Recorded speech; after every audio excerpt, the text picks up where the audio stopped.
Yo, what's up? What's up? What's up? Sorry. I don't know what to say. I know the starting soon screen was up there for a second. I apologize. What's going on, guys? It's the weekend, baby. Happy Saturday. Happy Saturday. Let me get this in here real quick. Let's do these. Yo. People, hey, yo. Oh, man. Hope everybody's having a great day. Good to see you guys. Day 28. Day 28 of Breath of the Wild, yeah. We'll keep grinding. We're gonna get these quests done. We finally got some questing done yesterday after a bit of a trudgy start to the gameplay yesterday, but we'll get it. It's happening. We're gonna try to get done with Breath of the Wild by like mid-month, so about another week and a half. We'll try to be done with Breath of the Wild. I'm not trying to rush it or anything. Game's good. Just trying to get as much done as possible, you know? So. Emotional damage! What's up, buddy? How are you? So that's the plan for today. If you haven't seen our schedule, we got our schedule done. I still don't have it linked yet. I thought I was going to get it done last night. It didn't happen. But I am hopeful that it will happen tonight. I am great. I'm great. It's good to see you. So, just so you know, before I have it linked up, it's looking like Breath of the Wild. Then we're going to run into playing the Forest for a little while. Then we're going to play a game coming out on January 31st called Super Fuse, which is like a very Diablo-esque dungeon crawling, top-down ARPG. Looks very cool. And that will run us straight into Hogwarts Legacy. And then we'll end out February by playing Sons of the Forest, which is the new sequel coming out to The Forest. So that's kind of the schedule that we have slated for right now. Again, I have a Google Doc made up. We did it together. Most of the community contributed to this. We worked all this out. We've got a lot of other games coming out this year that are TBA, and we'll arrange the schedule as needed. But at least it gives us something to kind of go by for the time being. And I'll get it locked down, spruced up a little bit, hopefully, and then we will. I'll get it locked down and put it as a command so people can view it here in the channel while we're live or when we're not live even, and also in the Discord, things like that. Okay, I'll try to get that done tonight. Sorry, I was hoping to get it done last night. It just didn't work out. On that note, we need to do some news. You guys ready for the news? Let's see what we got. Going on.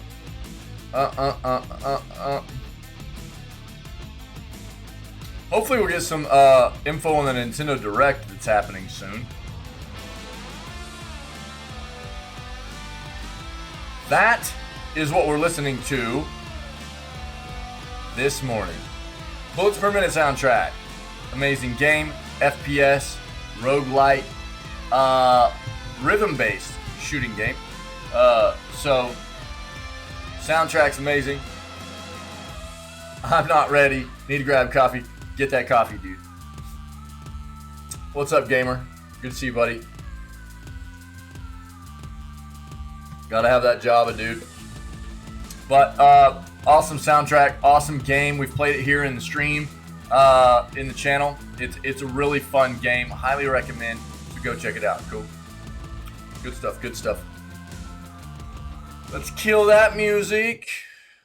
Let's get into this gaming news. Let's see what's going on.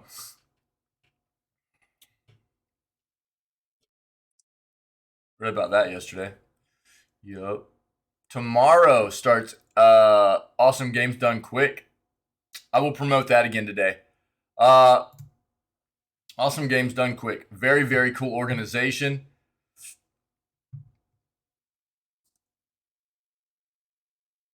Let's just start it out with that. Let's start it out with that. We'll pull articles up and then I'll start it out with that, okay?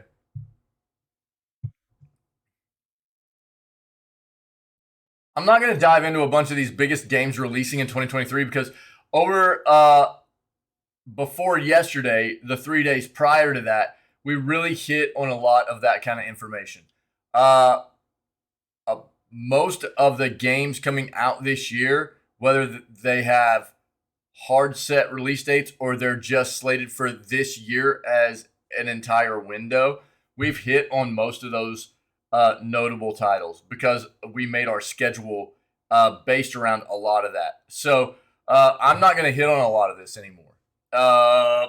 Unless new games get announced, that's when I'll start looking more into some of this kind of stuff. But for now, I'm going to be avoiding this since we've already hit on it a lot.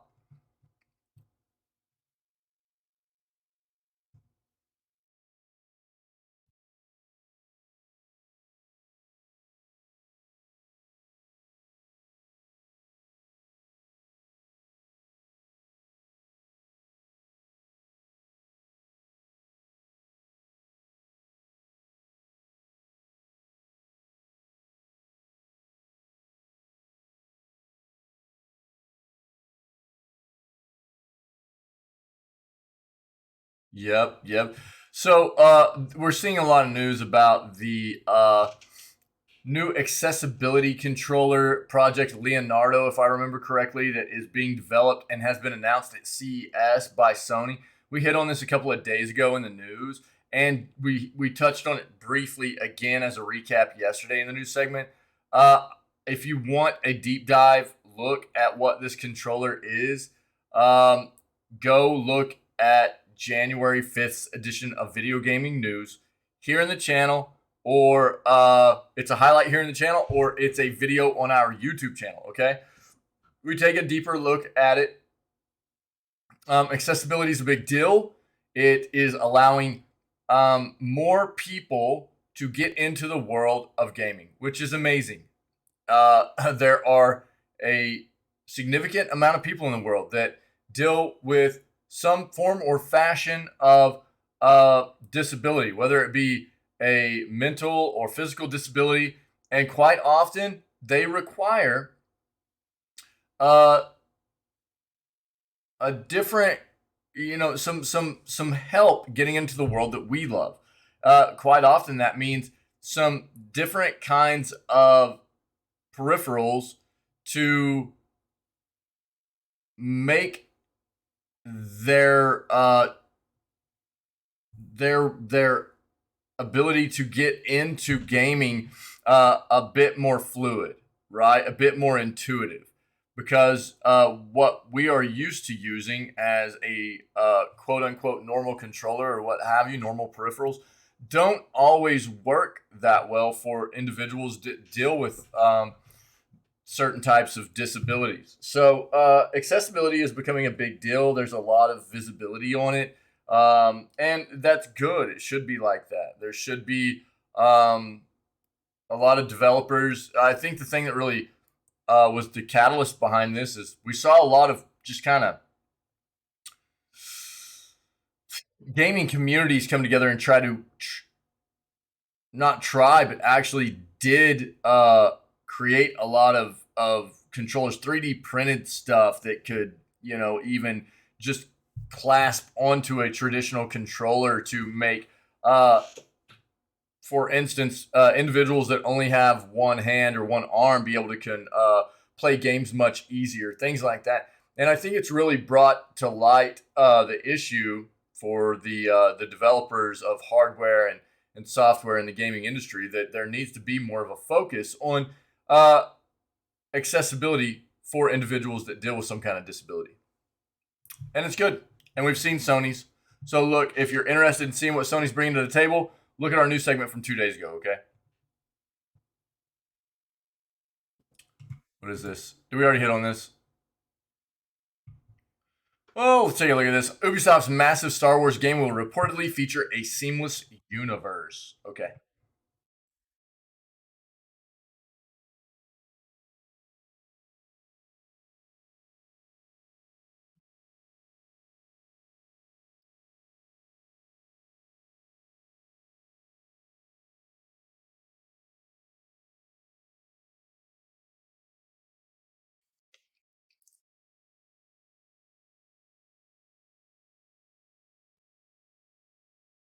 Grid Legends coming to Quest 2, and Roblox may follow. We'll take a peek at that.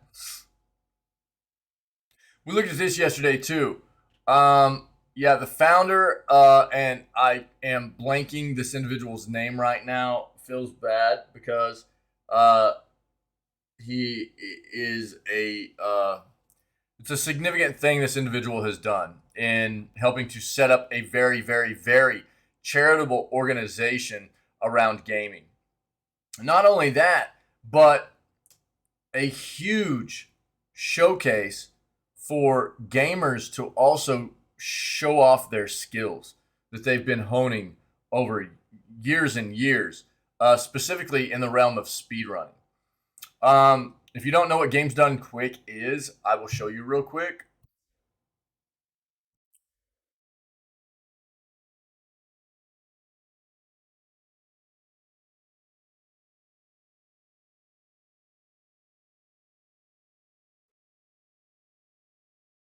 This is Games Done Quick's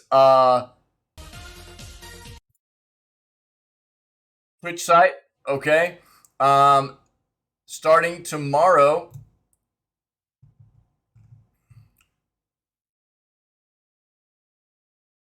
they are going to be doing their winter Awesome Games Done Quick event, and it lasts for an entire week.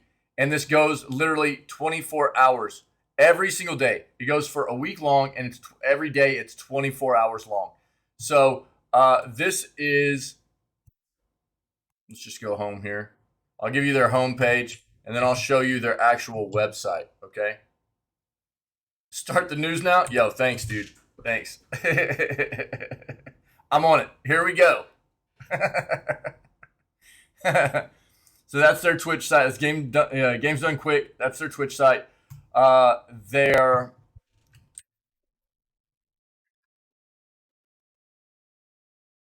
Their own site is this, right? And you can get more information. They're all about charity. This event they're doing right now is to benefit the Prevent Cancer Foundation. Yeah, this is quite often they've got specific organizations that they do their charity stuff to, so that each event will be primarily focused at benefiting a specific charity. This one, obviously, like I said, is Prevent Cancer. They do a lot for like Doctors Without Borders. There are a lot of really, really good foundations that they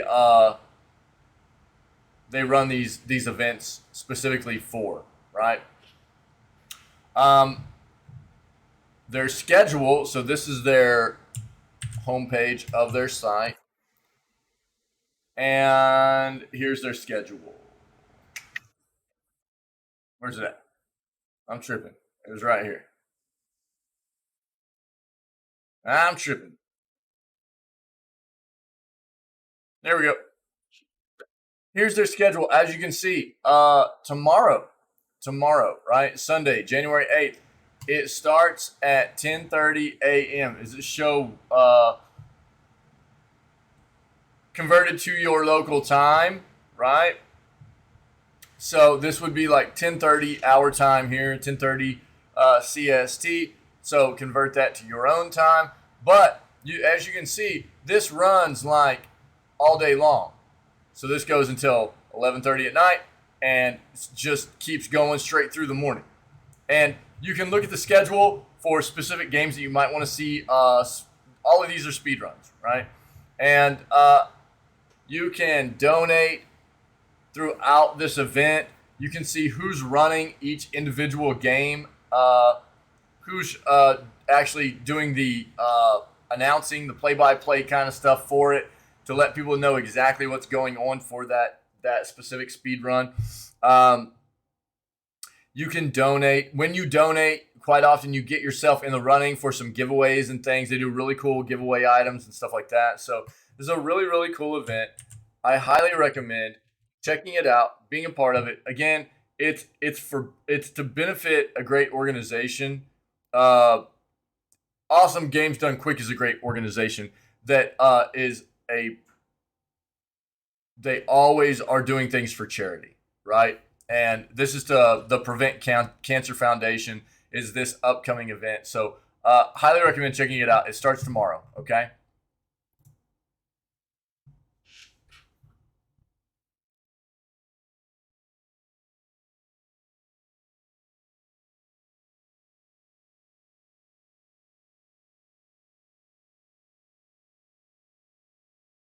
Valorant reveals a new Indiana Jones inspired map. I'll take a look at that.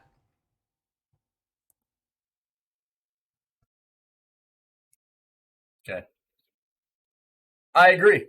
The next Nintendo console should just be a better version of what the Switch is. The Switch is an amazing console, but it's old. It needs to just be improved.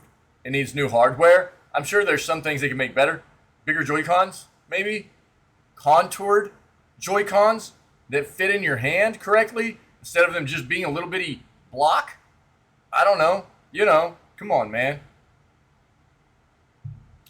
Yeah, Square Enix is bringing blockchain games, crypto coins, Web3. It's scary.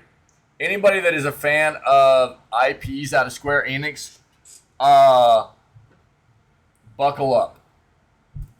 Get ready because Square Enix is about to get scary.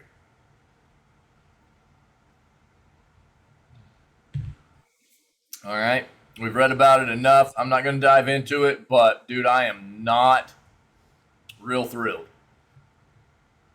One of Steam's most wish-listed games gets a new trailer. We'll take a peek at that. We talked about this yesterday.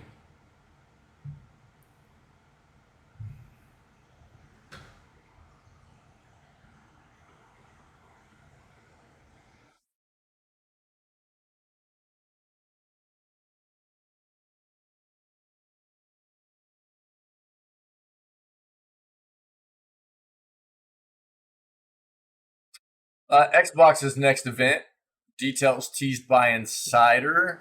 It's not official, but we'll take a look.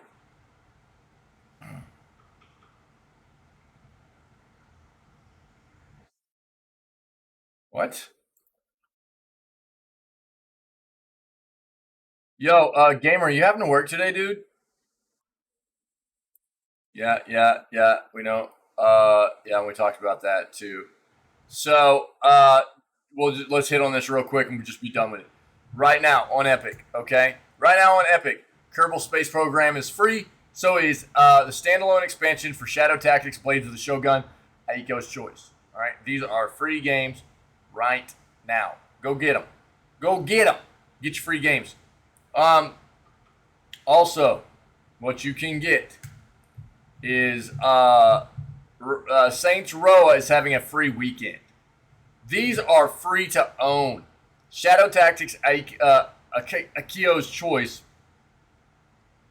is free to own. So is Kerbal Space Program, as long as you grab them before they're no longer free, which is like the middle of next week. On Epic, go grab your free games. All you have to do is create an account. That's free. Then go grab these games that are free. It's kind of a no-brainer, man. Get your free games.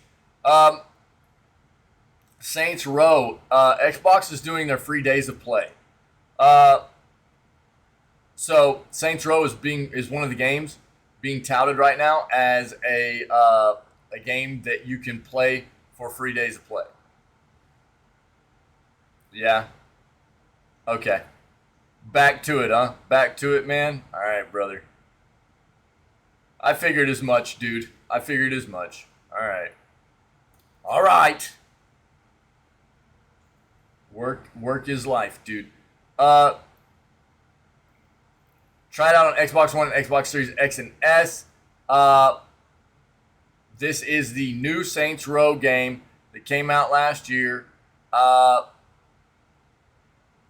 It's available on Xbox's free days of play. Okay, so if you want to go try it out, there it is. I'll just go ahead and throw this in chat. We'll be done with the free game stuff for today. There you go.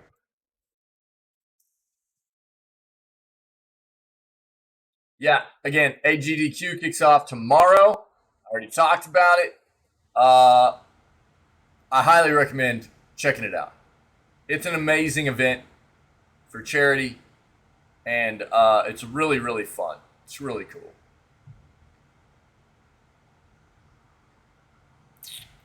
Dungeons and Dragons community holds breath as Wizards of the Coast prepares new what? OGL? What?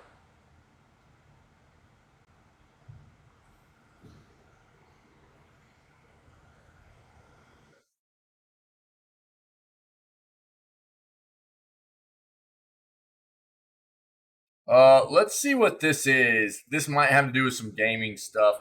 We'll take a look.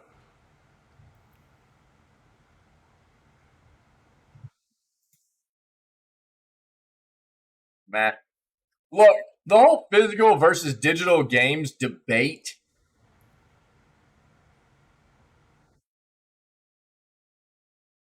There are pros and cons to both sides. We talk about it a lot.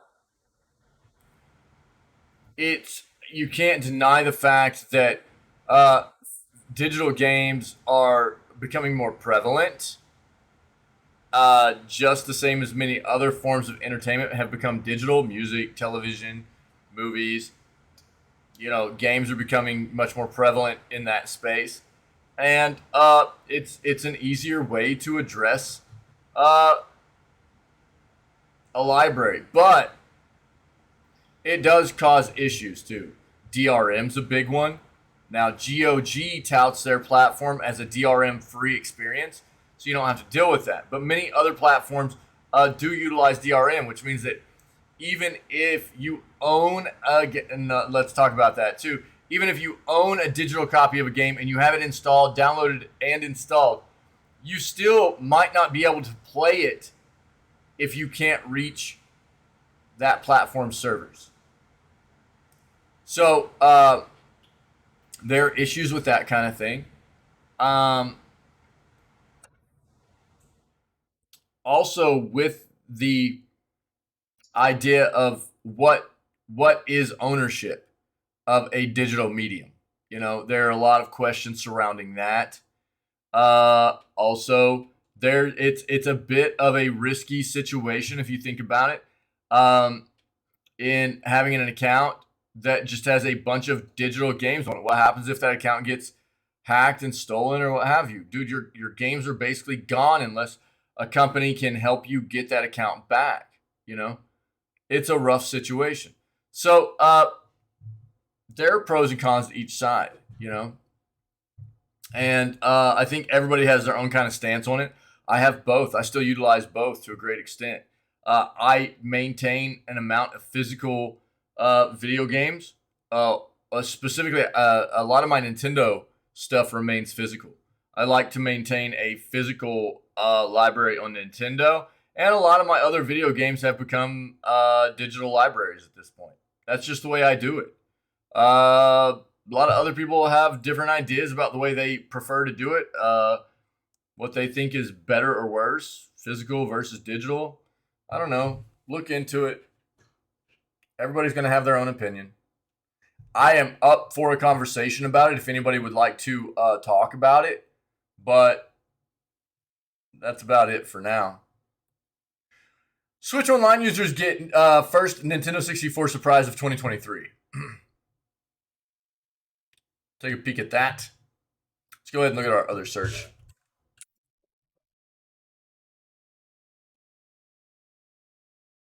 I need a lot of coffee today.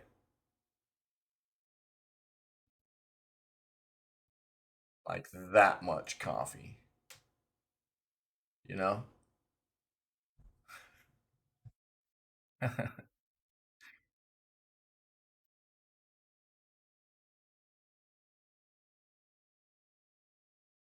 What is this, dude? Indie Dev says he built Logan Paul's Crypto Zoo game in a few hours.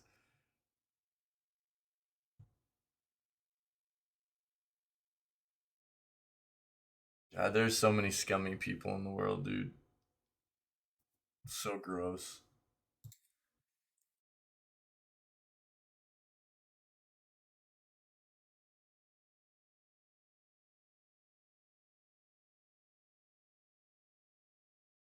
I'll just stay out of that, man.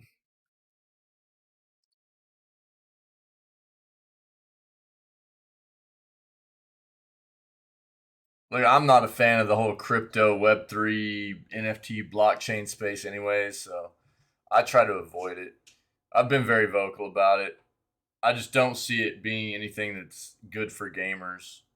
What gaming actually is. Not right now, anyways. We talked about this yesterday.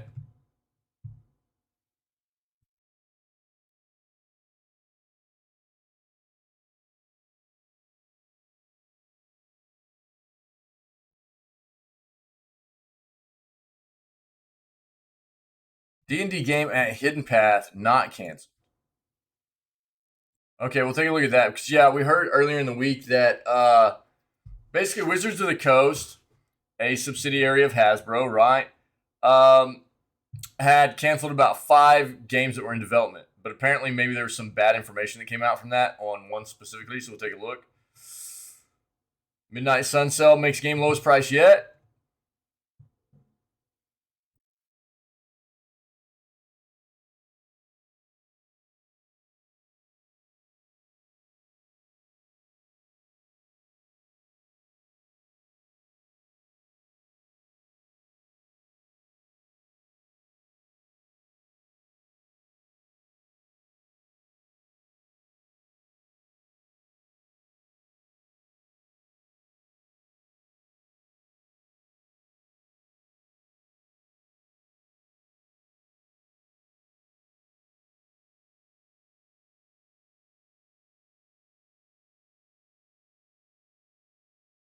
Power Wash Simulator finally coming to PlayStation, guys.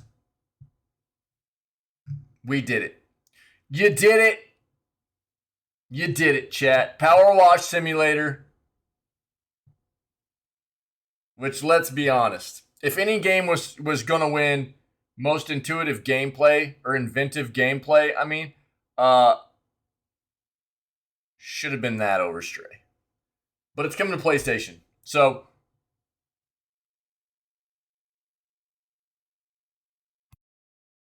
let's go. I'll read about it.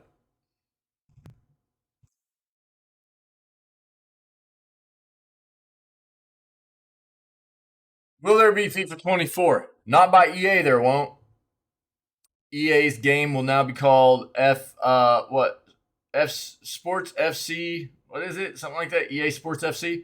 Uh, and FIFA has pivoted into all of their new games being made in the Web3 blockchain NFT verse. Because FIFA is a terrible organization.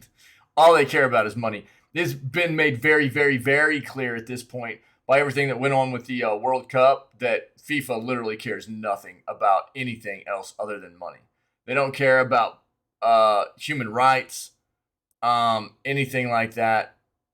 It's just money. I'm not talking just about video games either. It's literally, this is a terrible, terrible, terrible organization. And, you know, unfortunately, it's one of those situations again where they'll continue to be prominent because there's a huge part of the world that loves soccer, football, and they'll continue to dump money into that organization because they are just such a huge part of that sport being a professional experience. And but man, that organization can just absolutely get wrecked. It's so gross.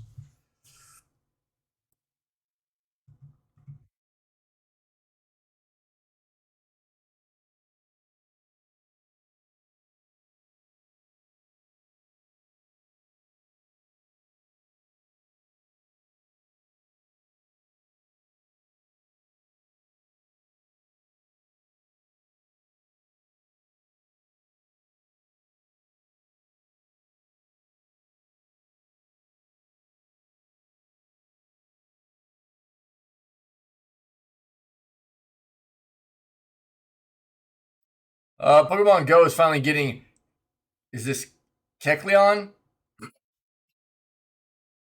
Any of our Pokemon Go players? I'll read that one out for you.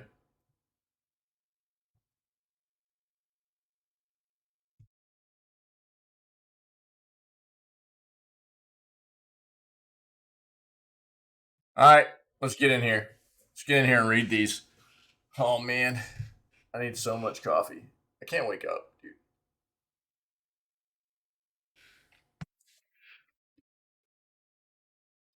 Marvel's Midnight Suns sell makes game lowest price yet. Um, Marvel's Midnight Suns was a refreshing approach to a ton of Marvel heroes, as it was a turn-based RPG. It is a turn-based RPG from the folks who gave us games like XCOM. With such a talented studio at the helm of a genre where it operates best, it was hard to imagine this game didn't succeed now. If you've been holding off on checking out the game for whatever reason, you can get it at a pretty affordable cost. All versions of Marvel's Midnight Suns are now 33% off, making it as low as $40 on Steam and $47 US on consoles. The game's two special editions, Digital Plus and Legendary, are now $54 and $67 respectively. Digital Plus edition comes with a bunch of extra skins for characters, and the Legendary edition includes the season pass for the game, which will grant you access to Deadpool, Venom, Morbius, and more as they release. Given it came out at the end of the year around a ton of other games, Marvel's Midnight Suns got a bit overshadowed. However, it was one of the best RPGs of 2022, if not one of the best games of the year, period. Gave the game a 4.5 out of 5 in our review. And they gave an excerpt here. We've read a lot about the game. It does seem really like people have enjoyed it quite a bit. It's a bit of a mashup. It's like that XCOM style turn-based strategy, but it's got like a card game mechanic incorporated into it as well. It does seem like a pretty solid game, which I think was good, considering the other superhero game that came out before it was kind of trash-ish. Arkham Knights was not well received. So for people that enjoy the superhero vibes, maybe Marvel's Midnight Suns is where you should go take a look at, as opposed to Arkham Knights. Yeah, I'll link this for you in case anybody's interested in grabbing this. It is already on a pretty good sell right now as well. Power Wash Simulator is finally coming to PlayStation. Sony announces the satisfying cleaning simulator game Power Wash Simulator will be coming to PlayStation earlier than expected. Developer Future Lab revealed the release date for Power Wash Simulator on PlayStation consoles almost 6 months after its initial launch on Microsoft Windows, Xbox One, and Series X and S. PlayStation fans will finally be able to discover the satisfying experience of power washing everything, even the cat, in Power Wash Simulator. They see from a barbecue to an entire residential house. I don't even know if you can actually power wash the cat, but I'm guessing you can. Power Wash Simulator made quite a splash when it launched for Windows and Xbox consoles last summer, joining the Xbox Game Pass lineup upon its release. This simulation game doesn't revolve around farming crops or building a family, but offers instead to take control of a power washing business, removing dirt from various objects until they shine.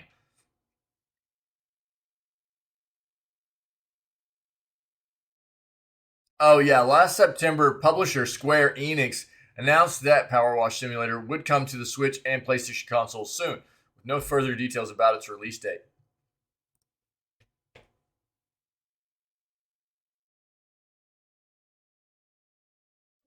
A few months after announcing the PlayStation port of Power Wash Simulator during the Tokyo Game Show of last year, Sony revealed that the game would release for PlayStation 4 and 5 on January 30th of this year. Future Lab and Square Collective haven't shared any additional information about this PlayStation release, nor did they reveal if Power Wash Simulator would come to the Switch on the same day.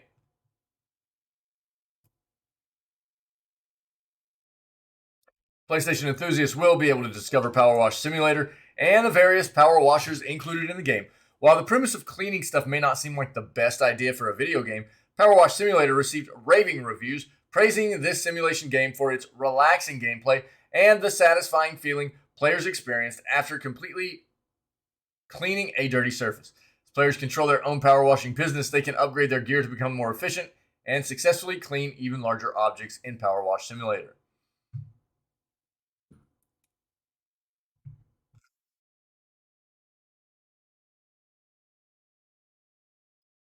That's the gist of it, man. Power Wash Simulator coming to PlayStation 4 and 5. Should be on January 30th. Okay, so 3 more weeks roughly, and should be coming to Switch very soon as well. So if if that's your jam, you like to see the dirt go away into the shininess. This could be your jam right here, man. That could be your game. Pokemon Go is finally getting Kecleon after Chespin Community Day. Rare to see franchises in our entertainment industry that are successful in every medium, but there are a few of them, and probably the biggest among them, among these anomalies, is Pokemon. Starting as a game series, the brand has since taken over the planet in merchandise, movies, TV shows, and video game sales. We all know how successful the mainline releases are, the Pokemon Scarlet and Violet success as an example. However, the biggest phenomenon in the gaming sector of the franchise is Pokemon Go, which continues to grow 7 years on. Now, the game is adding one of the most wanted Pokemon to the mobile game in the form of Kecleon. Kecleon will be available in Pokemon Go following the January Community Day. The Pokemon will appear at rare Pokestops and will be transparent. You can move it around to view it, which results in it spinning off the disc and hence lets you catch it. Pokemon news aggregator LeakDuck broke this wonderful news. In a tweet from his account, the aggregator said that Kecleon will arrive in Pokemon Go after Chespin Community Day. This event is the community day for January, and we'll get Kecleon after it. This is not all, as the Pokemon comes with certain conditions to the game. Kecleon will appear rarely at Pokestops in Pokemon Go, according to the LeakDuck. Trainers will also be unable to spin the creature, which lines up with what we already know. This news comes after players reported certain Pokestops were not spinning and allowing them to redeem items. An image was present on these Pokestops, which revealed to us a transparent Kecleon. Players were unable to redeem the goods as the message said, an object prevents you from collecting these items.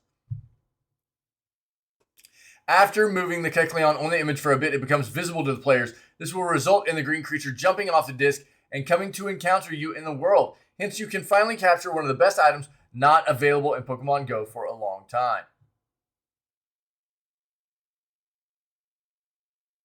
You can see in the video from Master Warlord 01 that this is exactly how the encounter proceeds. LeakDuck reported the same thing after you can spin the Pokestop. The Kecleon will appear in front of you. Therefore, it will happen rarely, but it's worth it for this Hoenn Dex Pokemon.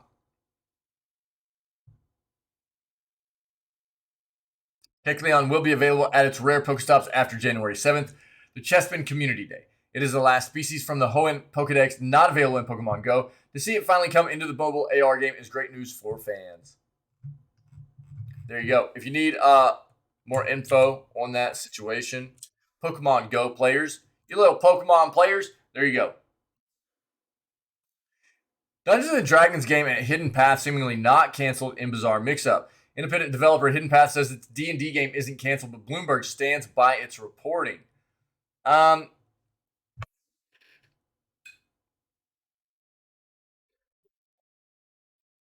Earlier this week, Bloomberg reported that Dungeons & Dragons brand owner Wizards of the Coast had canceled at least 5 video game projects as part of a move away from digital gaming. However, in a strange twist, one of the studios specifically named in the report has publicly announced that its game is not canceled, stating that it wants to set the record straight. Hey everyone, just wanted to set the record straight. Our epic D&D project with Wizards is still happening. In fact, we're currently hiring and looking for talented people to join our team. Check out our jobs page. What makes this situation so unusual is that Bloomberg reporter Jason Schreier is standing by his reporting, tweeting multiple times that a Wizards of the Coast spokesman, in addition to an unnamed source, confirmed the project is canned. As such, this would seem to be a tragic miscommunication of some sort. But it's unclear where exactly the disconnect is. We don't know much about Hidden Path's D&D project other than it's a AAA open-world third-person single-player RPG, per the studio's hiring page. The developer is perhaps best known for its Defense Grid series, though it's also made a few VR games in recent years, including Witch Blood and Brass Tactics. While this mix-up is strange, it's not the only controversy that Wizards of the Coast is currently facing. This brand recently announced its intention to release a new version of the Open Game License, a legal agreement that undergirds the independent tabletop gaming industry. A draft version of the new OGL was allegedly obtained by outlet IO9 this week. According to its reporting, it will deauthorize the use of the original OGL, which was more permissive than the new version. This will likely set up a lengthy legal battle between Wizards and companies like Paizo, the publisher of the Pathfinder games, which rely on the OGL for key revenue sources. Interesting. Yeah,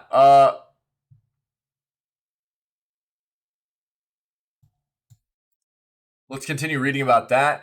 Dungeons & Dragons community holds breath as Wizards of the Coast prepares new OGL.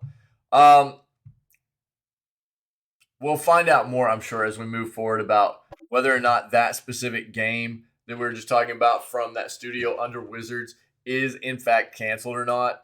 Again, it does seem like they are booting they're scrapping some projects. So we'll see what's going on there. I'm sure we'll find out.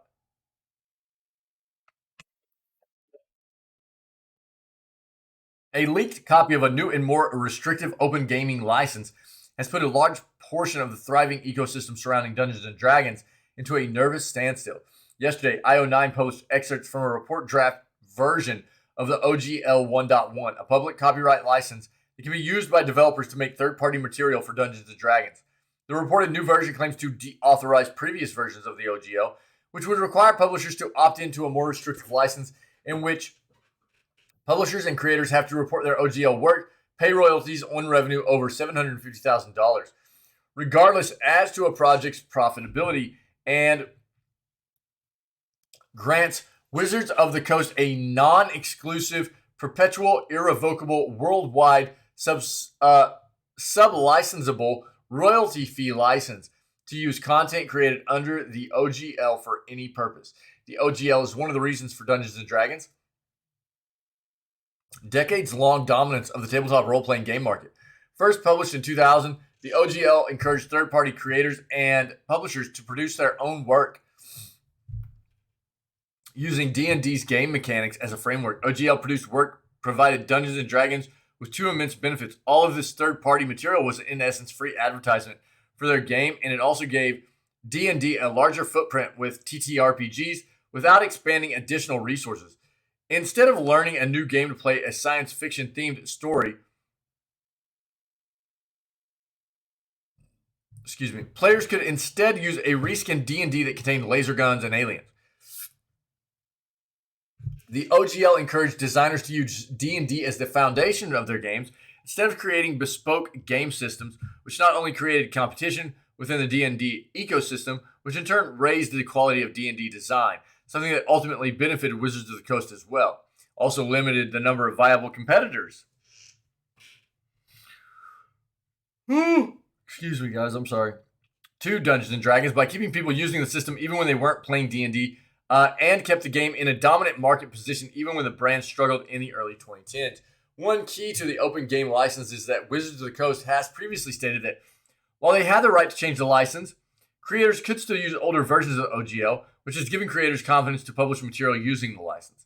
In a 2004 fact originally posted on Wizards of the Coast website, Wizards stated that, quote, even if Wizards made a change you disagreed with, you could continue to use an earlier acceptable version at your option.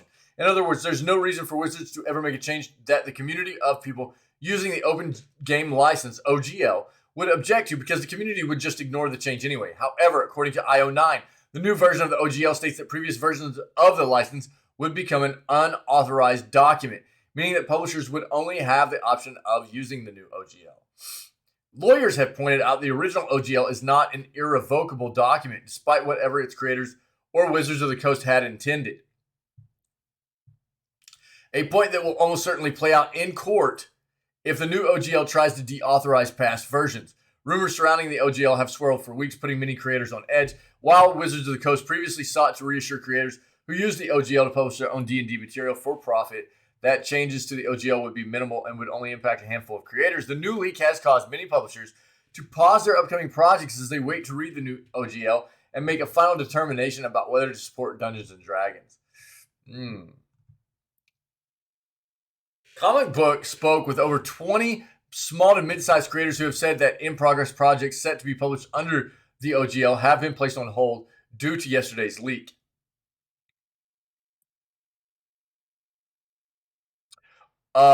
Many are looking at alternate systems to use.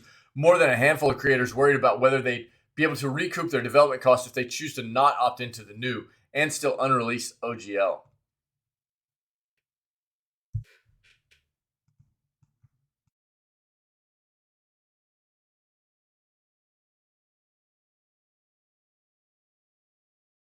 That's interesting. There's a lot going on here. I'll let you guys read the rest of it if you want, but that's the gist of it.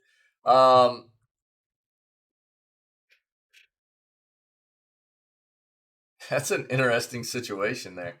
We'll see what plays out. I'm sure. I think it's going to end up going to court. It sounds like it, anyways. Nintendo Switch Online users get first Nintendo 64 surprise of 2023. Switch Online subscribers with the expansion pack tier have received their first Nintendo 64 surprise of 2023. Unfortunately, the first Nintendo 64 game of 2023 has not been added to the subscription service, which means subscribers will need to wait longer for multiple classics. There is a new wave of Nintendo 64 icons, the third wave in total, but the first of 2023. Included are icons for Mario Kart 64, the second best Mario Kart to date, behind only Double Dash, Paper Mario, and Star Fox 64, the best Star Fox game to date. Capping off the offer is a red Nintendo 64 controller and the whole shebang, which is to say an icon featuring both the console and controller. As always, these icons are only available for a limited time. More specifically, they are only available until February 2nd. After this, they will disappear and you will have lost the opportunity to redeem any of them. Every icon is technically free, but each does require a select number of platinum points, and you need to be an expansion pack subscriber. If you're subscribed to the standard tier, you do not have access to any of these special icon releases. Remains to be seen how many waves of Nintendo 64 icons there will be. As mentioned above, this is the third wave of Nintendo 64 themed icons until they add the next console to the library, which should be the GameCube. But there are rumors and speculation pointing towards the Game Boy coming first. The wave should continue, however, these specific icons may never return. If you're interested, here you go.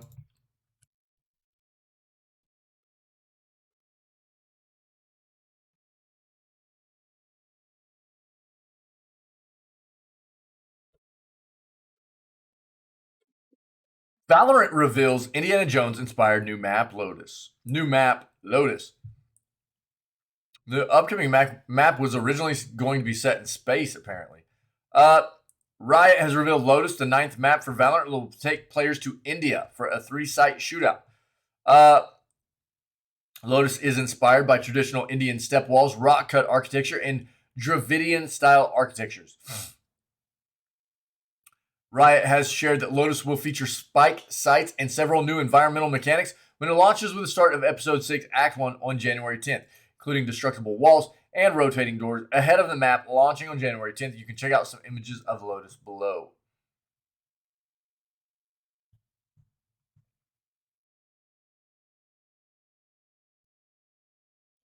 Level designer Joe Lansford explained the map has 3 sites to fight over because it offers high flexibility and movement for both teams, and Riot wanted to prove it would use the 3-site format for more than one map.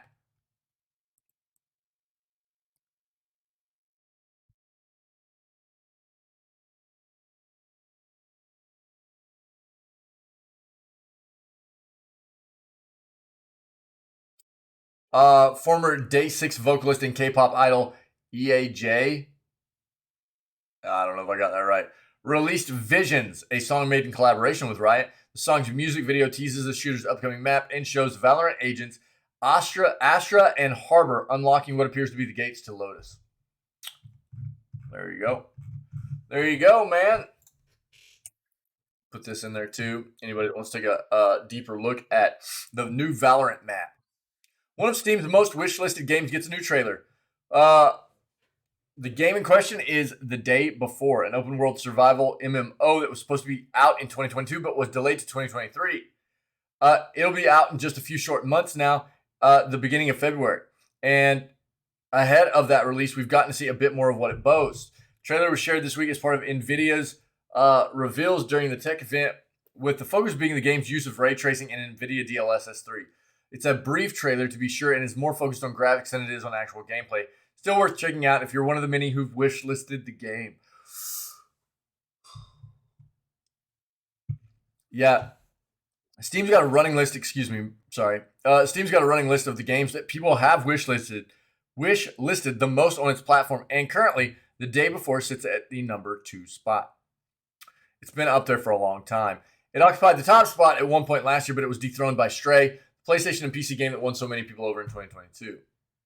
Trail's only Hogwarts Legacy currently. Yeah, we saw this, but here you go. This is interesting. It's on our schedule right now for potential play, but I don't know, man. I'm a bit worried about it.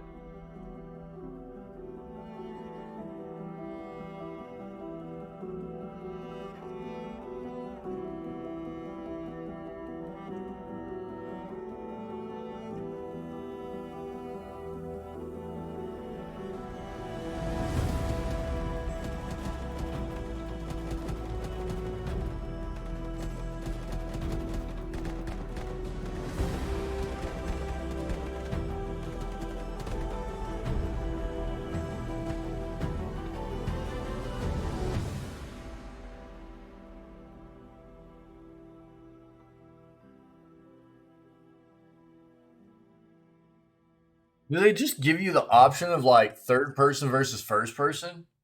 Because I saw a lot of that. As mentioned previously, the game was supposed to release in 2022, but was pushed to 2023, a delay that pushed the game back nearly a full year based on the timing of the announcement. Went through a brief controversy after it came to light. The developer, Fantastic, described its employees as volunteers and said those working part-time on the game were given cool rewards, participation certificates, and free codes. Yeah, we read about that. Oh, scheduled to be released on March 1st. Wait, what? Yeah. Okay. My bad. Yeah, March 1st. My bad. Yep. I don't know why I was thinking February 1st. March 1st. Apologies. Correct. Yes. We'll see. This is the first time this developer has taken a dive into a game like this, and this is a large, expansive type of game they're trying to get done here. So it's interesting. The concept behind it, what they're trying to get done here is very, very intriguing. But I'm a bit hesitant here about them being able to really, really get this done. I hope so. It seems really cool. Xbox's next event details teased by Insider. Some new details about Xbox's rumored upcoming event have been teased by an insider.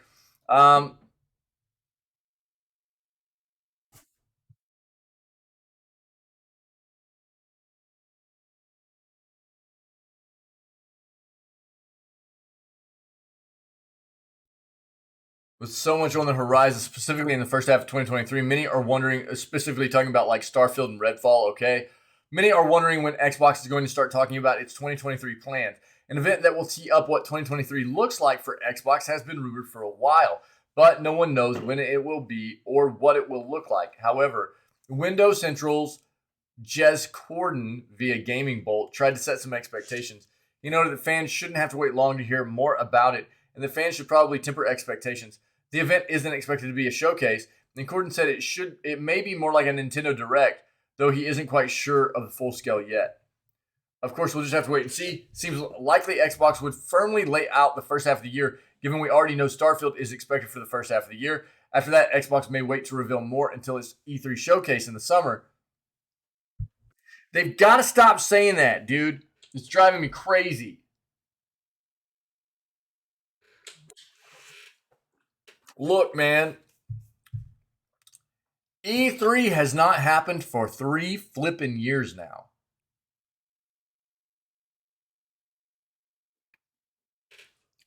So why is everybody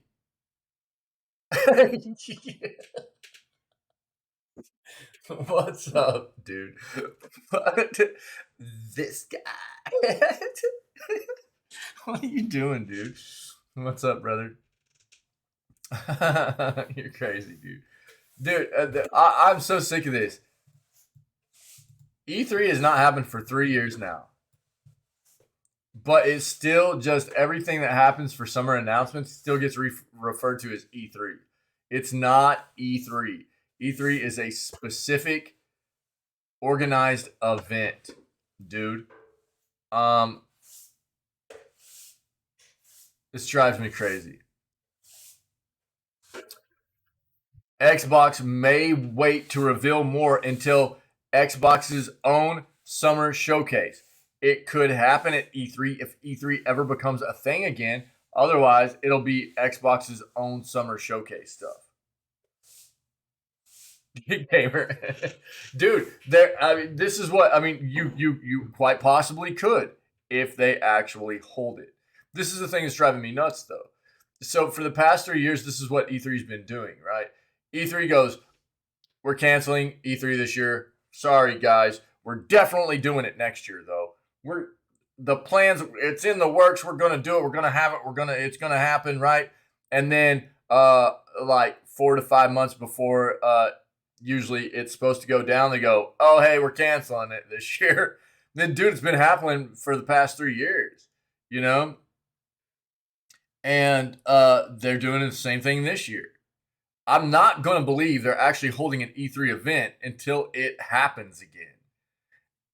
Even outside of that, I don't think E3 will ever be what it once was, because I think a lot of these, like especially for the gaming world, I think a lot of the gaming world realizes they don't necessarily need to pump up E3 when they can do a lot of this stuff themselves.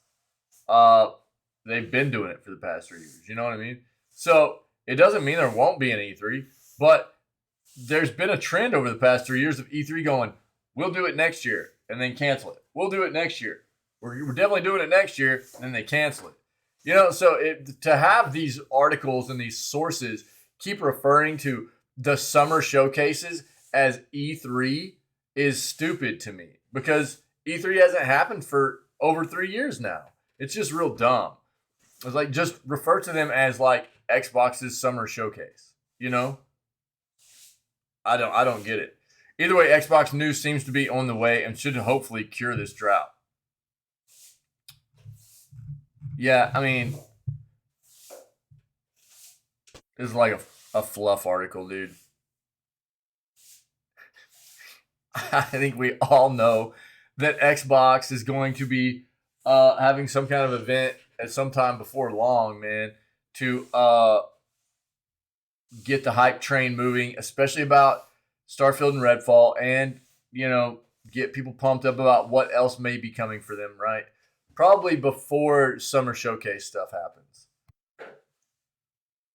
That's the way it works. Grid Legends is coming to Quest 2, and Roblox may follow. Good news for Quest 2 owners with a hankering for big VR games. There are stirrings about a VR version of the popular social game Roblox.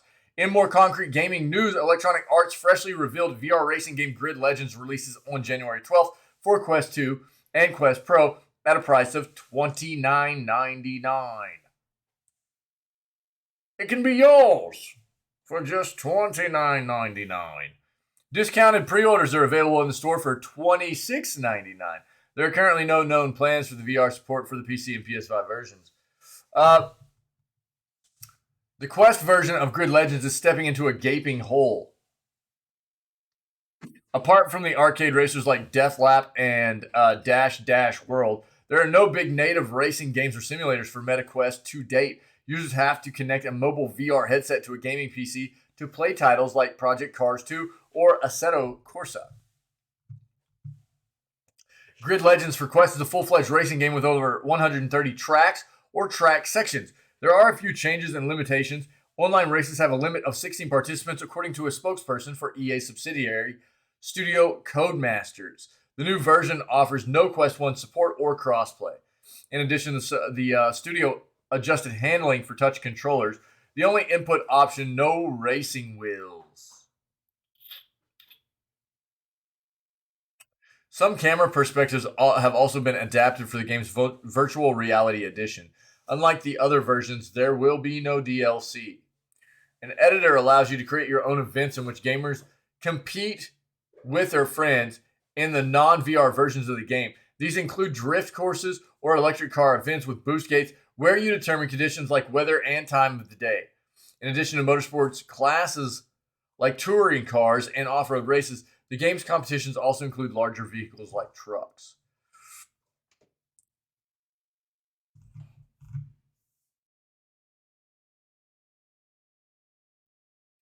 Is Roblox also coming? Another potential highlight in the Quest store could be the popular social game builder Roblox. Back in May of last year, there were rumors of a Roblox edition for VR. Studio CEO David Baszucki, Bazuki. I probably butchered that. Sorry, but I like that name. That's fun. And a fan blog mentioned that there could be a Quest version one day. Meanwhile, Alex Heath of The Verge, known for reliable leaks, also claims to have heard about a Roblox version of MetaQuest. According to his sources, this should happen in the second half of the year. Heath sees great potential in the young user base to boost sales of Meta headsets. Similar social VR just get all the kids and just strap them into some VR, dude. Don't ever let them leave, you know? And similar social VR construction titles already exist, including Meta Horizon or the more successful Rec Room. The presumed timing could fit with the planned release of MetaQuest 3 towards the end of the year. Recently, Meta CTO Andrew Bosworth, isn't that Wick? That's like your best bud right there, right? Meta, all the bigwigs up at Meta, yeah. Hinted that Meta could even introduce multiple VR headsets next year. Officially, Roblox has not yet been announced for MetaQuest. At the moment, it is only speculation. If the Roblox launch turns out to be correct, this is also interesting with regard to the development of Meta's own social VR world, Horizon World. Great guy, great guy.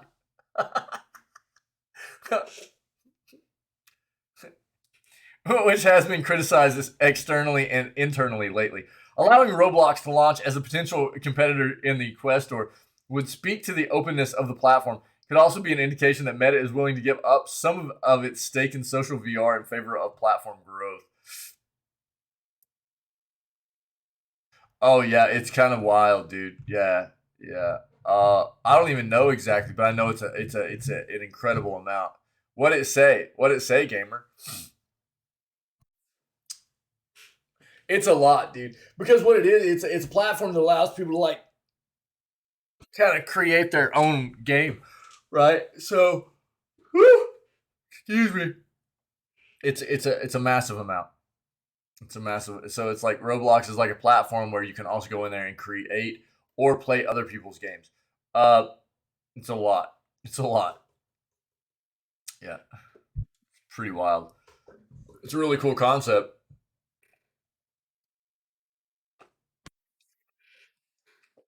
It's another one of those platforms though that we've talked about, we've read about. It's a very very youth promoted kind of platform, and they've had some issues with predators, and they've got to do a really good job at protecting the kids that get on that platform. 40 mil, dude. Dive your way through that library. Good night. That's a lot, Doug. That's a lot. That's a lot of games, dude. Ubisoft Massive's Star Wars game will reportedly feature a seamless universe. This is the last article I have. And then we're all going to go to sleep. We're all going to take a nap. We're all going to take a nap. I'm going to do a sleeping stream today. Okay? Everybody's ready? I don't know why I'm so tired today. But dude, I am feeling it. I am like absolutely wrecked. Ubisoft's let me know if you have anything. Did somebody hold on? What were we talking? Oh yeah. Yeah. Hold on. There is another thing that we were wanting to look up. AMD 7000. Well, there's a couple things we need to look up real quick. Series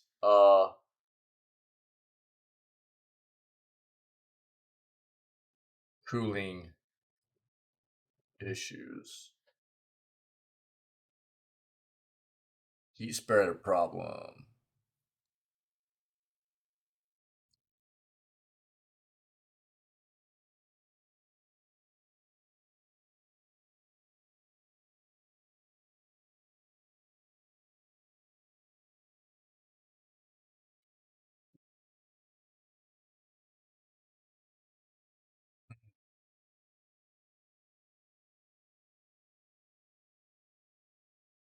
Two days ago. I want to look at some of this real quick.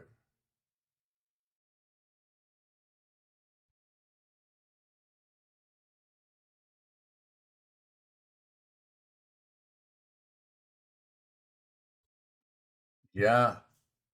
Yeah, take a look at this. We're gonna look at this real quick. It looks like there's some significant issues with the cooling. Yo, hey gamer, dude, we I think you were already gone yesterday, but man, we read some stuff yesterday about I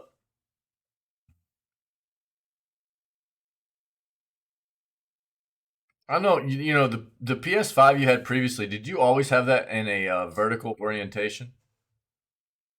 Did you always have that thing in a vertical orientation?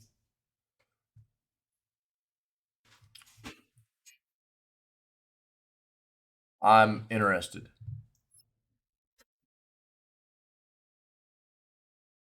The one that you had that was overheating, you know?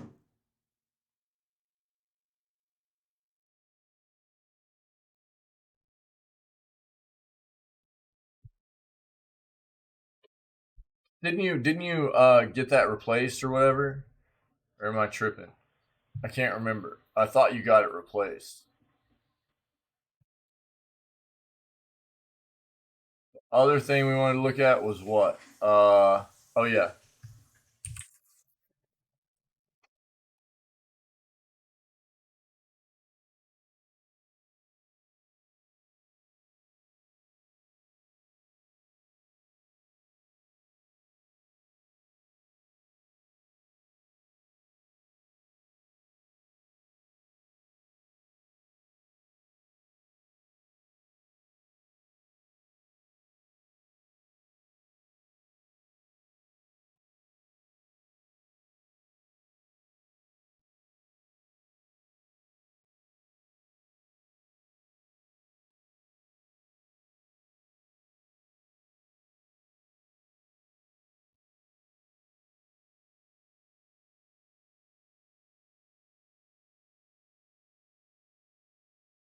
It's been updated.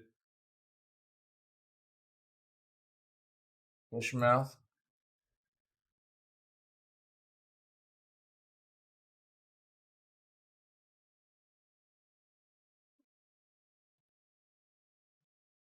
Nothing new.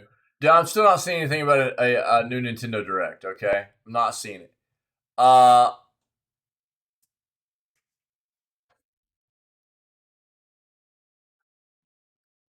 Gamer, yesterday we read in our news segment about the fact that PS5s are having an issue with cooling because of a bad seal um, being caused due to it, basically the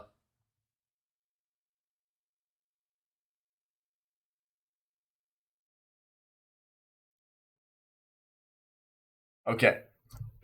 So what we read yesterday, you might want to take a look at the news segment we found yesterday.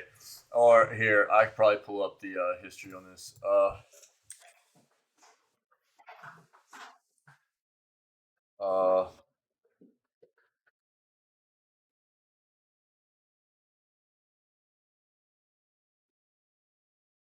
1 second. Let me find this article we found yesterday. So we actually found long-term vertical placement of PS5 could be bad for the PS5 long term. We read about it yesterday, and it talks about why. Not all are going to have this issue, but there are some where because there's a liquid metal cooling element in there. And if the seal is caused by the components being put together correctly, and it creates a pocket of pressure, but not all of the components are creating a seal correctly. And if it's in a vertical orientation and that seal is not perfect, then that liquid metal cooling will leak a little bit. I'm just letting you know, dude. I'm just letting you know it could have been the issue. That's why I was asking.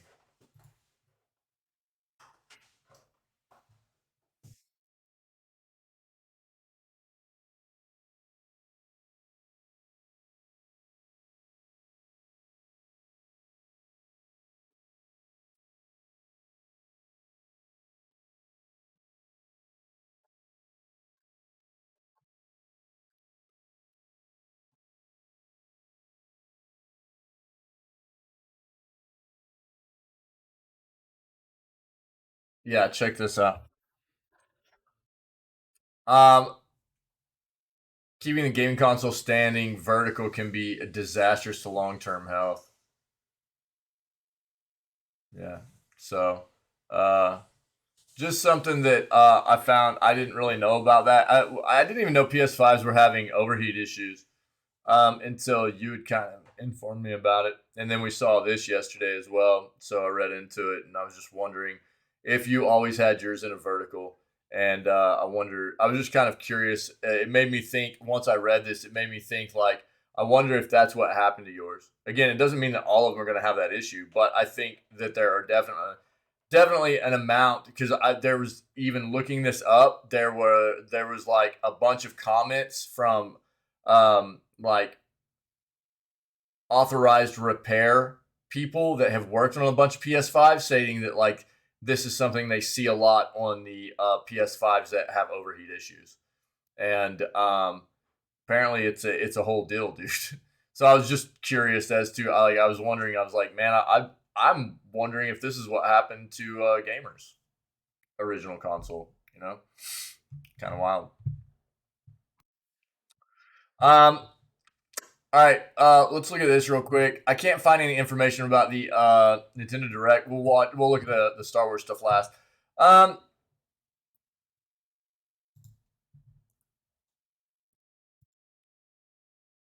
so our buddy No Chance informed me of this yesterday, and I wasn't aware. The new 7000 series Radeon GPUs. uh Did you want me to link that article for you? I mean, I don't know if you need it or not, but if you wanted to read up on it. AMD's latest GPUs have been reported to be experiencing, and again, what we read yesterday is it's not every single one's going to have that issue, but uh, I guess they can potentially. So I just figured I would ping you about it. Have reported to be experiencing overheating issues, with many users claiming that the vapor chamber cooler works better in a vertical rather than a horizontal position. Regardless of orientation, vapor chamber coolers should equal roughly the same heat dissipation performance and move the heat away from the source. However, testing showed that some reference AMD Radeon RX 7900 XTX GPUs feature defective coolers. According to the testing conducted by Roman Drader Harding, AMD's Radeon RX and 7900 XTX RDNA 3 GPUs are experiencing problems with overheating caused by a faulty vapor chamber design. What Derator found is that these coolers have a defect in the manufacturing process, where the liquid inside the vapor chamber faces problems in circulation after condensation. It could relate to manufacturing issues of the cooler itself, with an inadequate amount of fluid or insufficient pressure inside the chamber.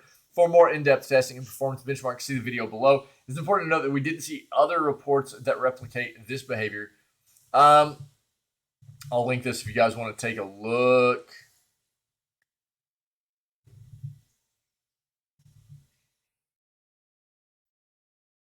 How long is this? Yeah, 20 minutes. That's a long video for right now, but if you want to take a look at this, there's the video for the for that, but we have another article. AMD's overheating GPUs might be worse off than we thought.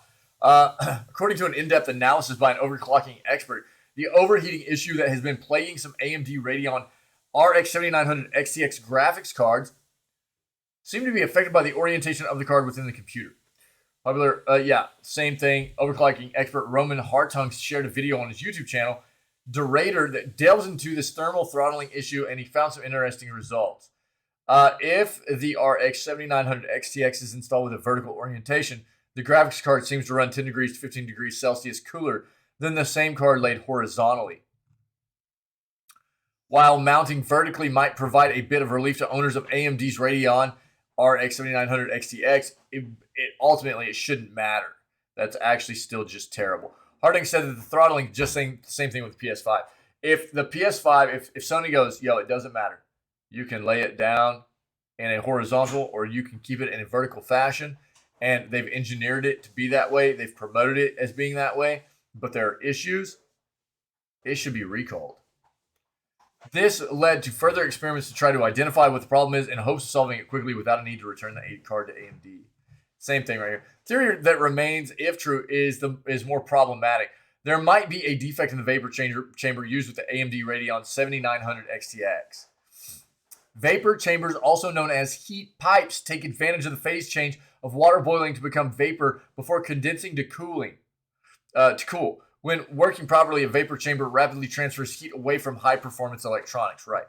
Hartung's tests were carried out on 4 AMD RX 7900 XTX reference cards to allow for some variance. Larger samples result in better results, and scientists rely on hundreds or thousands of samples. Ultimately, AMD will be in the best position to identify and correct the overheating and resulting throttling issues. The company has already officially responded to the complaints, but we'll have to see if an official recall is in the works. Vapor chamber.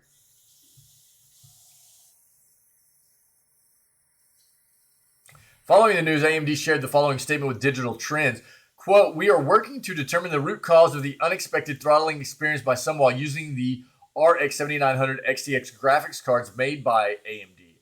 Based on our observations to date, we believe the issue relates to the thermal solution used in the AMD reference design and appears to be present in a limited number of the cards sold. We are committed to solving this issue for impacted cards. Customers experiencing this unexpected throttling should contact AMD support." Interesting. All right. Now, last article we have, okay? Let me know if you have anything else you want to talk about, bring up, pertinent to the news, and we'll address it. Bro, you are absolutely right. Yeah. They need to cleanse the soul of their graphics cards. No doubt about it, dude. Seems like Ubisoft's Star Wars game will take some cues from No Man's Sky. According to Insider Gaming, Ubisoft's massive, untitled Star Wars game will feature a fully open, seamless universe similar to the one found in No Man's Sky. We might have known about Ubisoft's massive Star Wars game for a few years now, but there's not much we actually know about it so far, aside from that it'll run in the Snowdrop engine, following a recent tweet that seemed to tease news on the project coming in 2023 that was quickly backtracked by the game's creative director. Reports are claiming that the game will feature a fully open, seamless universe. This report comes courtesy of Insider Gaming in an article discussing Julian Garrity's tweet regarding news in 2023. Before discussing Garrity's tweet and the possibility that we get news this year, Insider Gaming's lists of some of the details that it has heard on the project so far, including making comparisons to No Man's Sky. According to this report, Ubisoft's massive Star Wars game will feature a fully open, seamless universe akin to that found in No Man's Sky. Players will reportedly be able to jump between different systems, take part in a variety of activities in a vast galaxy, although it doesn't seem to have an unlimited amount of planets like No Man's Sky does. For those worried that this might seem too big, Kappa, Insider Gaming also reports that this story will be in-depth and lengthy, with a fully customizable protagonist that the player gets to choose the actions of. If true, it certainly seems to be much more open game than other recent Star Wars projects. Sith, dude. Let us choose whether we're good or bad. although it seems like the project is still quite far off, we'll hopefully get some information on it at some point in 2023. Ubisoft Massive recently sent out a call for playtesters to come to its office and try the game, which, if Ubisoft's track record is anything to go by, will likely result in leaks of some kind. Yeah. If you want more, dude, it's time. It's time for somebody to win rando vote, dude. Rando vote, go. God, good emote though. Let's go. Somebody get in there and get the rando vote win, dude. It's time. That's what I got. That's what I got. Them's the breaks, dude. That's the news for January 7th. My dudes and dudettes. Yep.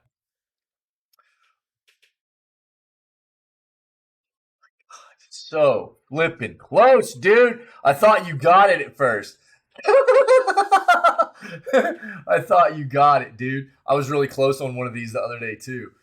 Me and somebody else. These are the ones people win on quite often, man. You know? Feels bad. Them's the breaks. My fine individuals. So we're gonna move on to Breath of the Wild Day 28. You guys rock. Thanks for being you. Thanks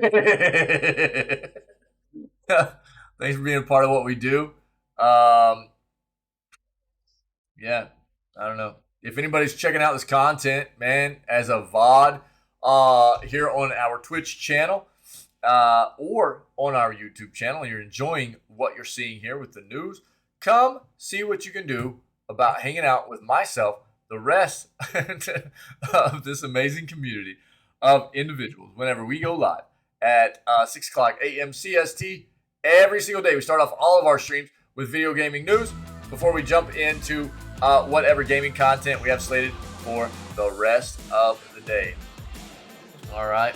Other than that, you guys stay healthy, stay safe, be kind, and we will catch everybody tomorrow for January 8th edition of Video Gaming News, and it should be day 29 of Breath of the Wild. Cool?